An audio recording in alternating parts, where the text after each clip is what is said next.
Hey everyone, Maria from Hightouch here. In this video, you'll learn about Hightouch's Customer Studio, what it is and what some of its features are. Mostly, we'll be walking through using it in the Hightouch UI. Hightouch's Customer Studio is a purpose-built, no-code suite of features that enables everyone, regardless of their SQL experience, to activate data from their warehouse. Customer Studio is part of the activation layer of composable CDPs. It enables marketers to work directly off the data in their business's single source of truth, the data warehouse, rather than a siloed cloud CDP. A no-code audience builder is the core of Customer Studio. You can use it to create dynamic user segments to sync to business applications like Google Ads, Facebook, HubSpot, or Salesforce, anywhere you need your first-party customer data to run campaigns or drive deep customer insight. The Audience Builder also offers advanced features to let you take your data activation further. These include audience insights tools to identify overlaps between audiences and analyze audience composition.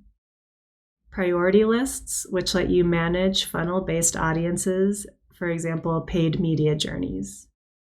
And splits to perform multivariate testing across channels. Additional features like traits and the Customer Explorer make building and exploring customer profiles easier and more powerful than ever.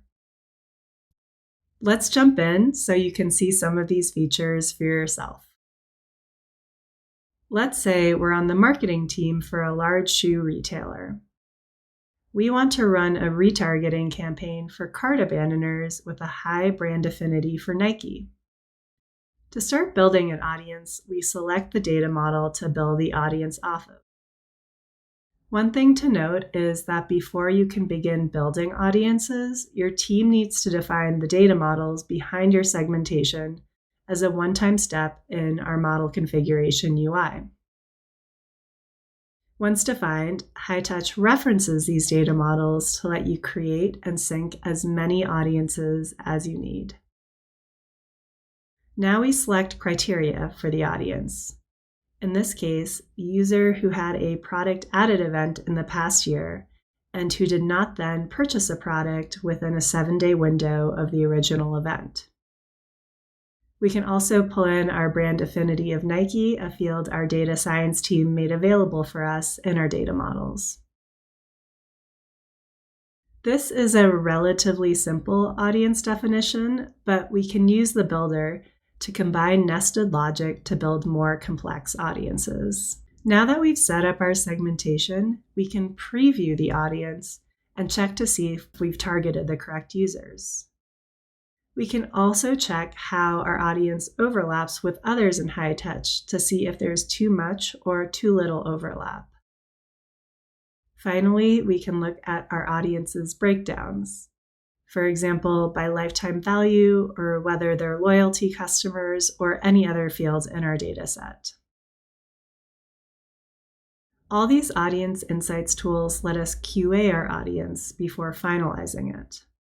Everything's looking good, so we'll go ahead and create the audience. Moving over to priority lists, these let us specify which audiences take priority over other audiences.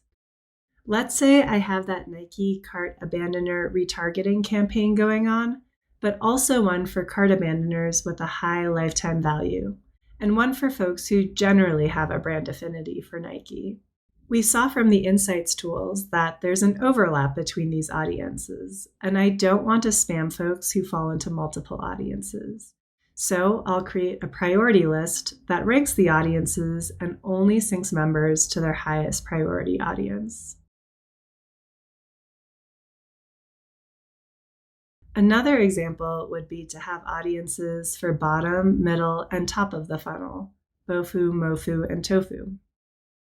If a user belongs to multiple audiences, they might get conflicting messaging. Using priority lists, I can prioritize bofu audience membership over mofu and tofu. This ensures users only show up in our highest value campaigns, saving money and making campaigns more efficient. Before we wrap up, let's take a look at the splits feature. Using splits, we can perform A/B or multivariate tests across channels. For example, I may want to sync 40% of this cart abandoner audience to Facebook and 60% to Snapchat to see how the two channels compare. We can create as many split groups as we like and declare how we want them distributed. We can also create holdout groups to maintain a control group in an experiment. To wrap up, this video covered what Hightouch's Customer Studio is, a no-code suite of features to activate data from your warehouse, and some of Customer Studio's key features, including the core audience builder, audience insights tools, priority lists, and splits. There are other features we didn't get to demo, like traits in the Customer Explorer, and others we're building. Take a look at our docs to learn more, or check back here for more videos to see them in action. You can also visit hightouch.com to book a demo. Thanks for watching.